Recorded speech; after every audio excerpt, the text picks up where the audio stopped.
Hi friends, rava idli செய்ய போகிறேன். எப்படி செய்கிறேன்னு பார்ப்போம். ஒரு பேனை சுட வச்சுருக்கேன். சூடாகிக்கிட்டு இருக்கு. அடுப்பு பற்ற வச்சுட்டேன். எப்படி செய்கிறேன்னு பார்ப்போம். பேன் சூடாகிடுச்சு. எண்ணெய் ஊற்றிக்கும்.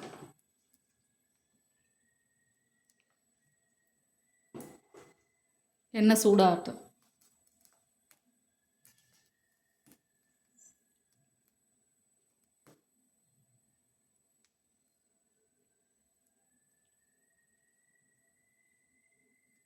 எண்ணெய் சூடாயிடுச்சு. கடலைப்பருப்பு, கடுகு, உளுந்தம் பருப்பு எடுத்திருக்கேன். அதை சேர்த்துக்குவோம். ஒரு பெரிய வெங்காயம் நறுக்கி வச்சுருக்கேன். ஒரு கேரட் துருவி வச்சுருக்கேன். இஞ்சி ஒரு சின்ன துண்டு துருவி வச்சுருக்கேன். கருவேப்பிலை பொடியாக நறுக்கி வச்சுருக்கேன். பச்சை மிளகா பொடியாக நறுக்கி வச்சுருக்கேன். இப்போ இஞ்சி துருவுனதை அதில் சேர்த்துக்குவோம். கடலைப்பருப்பு செவந்த உடனே இஞ்சி துருவுனதை சேர்த்துக்குவோம்.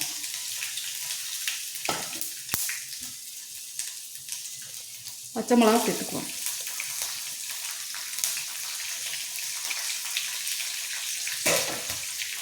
நல்லா அந்த பச்சை ஸ்மெல் போகிற வரைக்கும் வறுத்துக்கலாம்.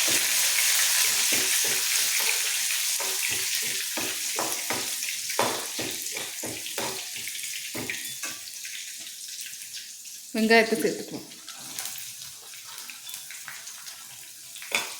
கொஞ்ச நேரம் வதங்கட்டும்.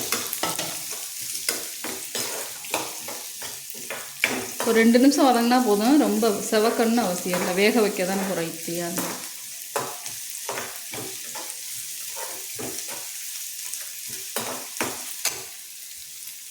துருவின கேரட்டை சேர்த்துக்குவோம்.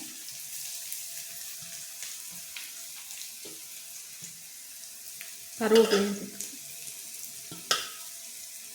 இதை ஒரு 2 நிமிஷம் வதக்கிக்குவோம். லோ ஃப்ளேம்லேயே வச்சுக்குவோம். கலர் மாறாது.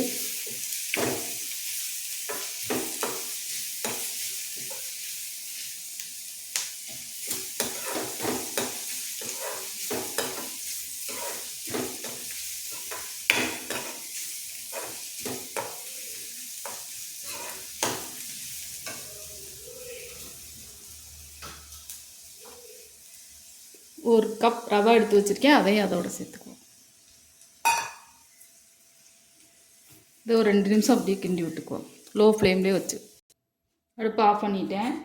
இதை ஒரு கிண்ணத்தில் சேர்த்துக்குவோம்.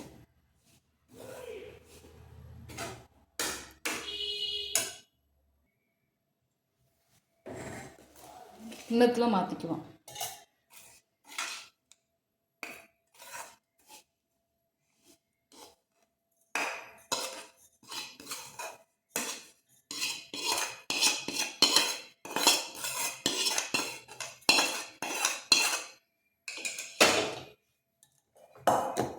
அரை கப் கொஞ்சம் புளிச்ச தயிராக இருக்குன்னு அதில் சேர்த்துக்குவோம்.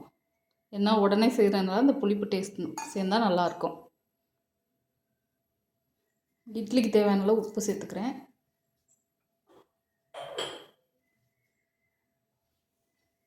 கிண்டி விட்டுப்போம் நல்லா.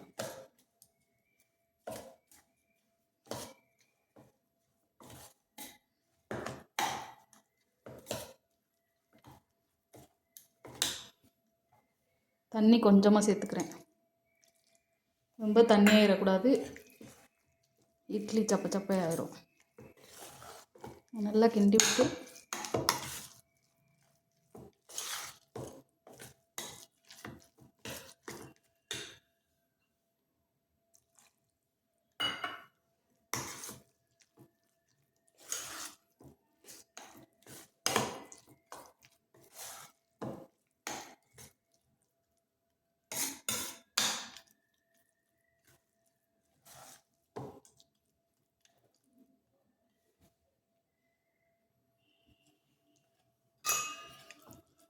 நல்லா கிண்டி விட்டேன்.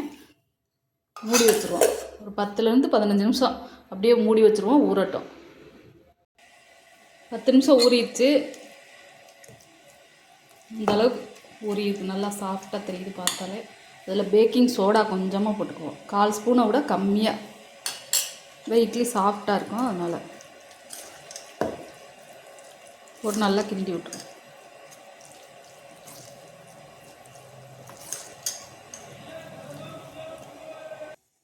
தண்ணி நல்லா கொதிச்சிருச்சு.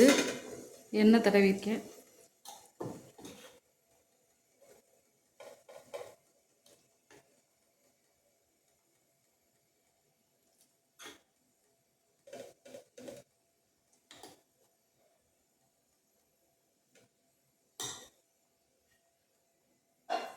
மூடி வச்சுருவோம்.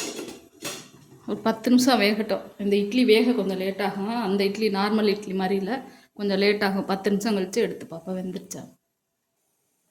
இட்லி வெந்துருச்சு. இப்போ ஆறினவுடனே எடுத்துக்குவோம். ரவா இட்லி ரெடி ஆயிடுச்சு. சூப்பராக சாஃப்டாக வந்திருக்கு பாருங்கள். டேஸ்ட்டும் சூப்பராக இருக்கும். இதே மாதிரி நீங்களும் செஞ்சு பாருங்கள். இதுக்கு தொட்டுக்க தேங்காய் சட்னி நல்ல காம்பினேஷனாக இருக்கும். அதுக்கு நான் இட்லி பொடியும் வச்சுருக்கேன். இதே மாதிரி இதே அளவுகளோடு நீங்களும் செஞ்சு பாருங்கள். இந்த வீடியோ பிடிச்சா லைக் பண்ணுங்கள், ஷேர் பண்ணுங்கள், சப்ஸ்கிரைப் பண்ணுங்கள். செஞ்சு பார்த்துட்டு எப்படி வந்துன்னு கமெண்ட்ஸில் சொல்லுங்கள்.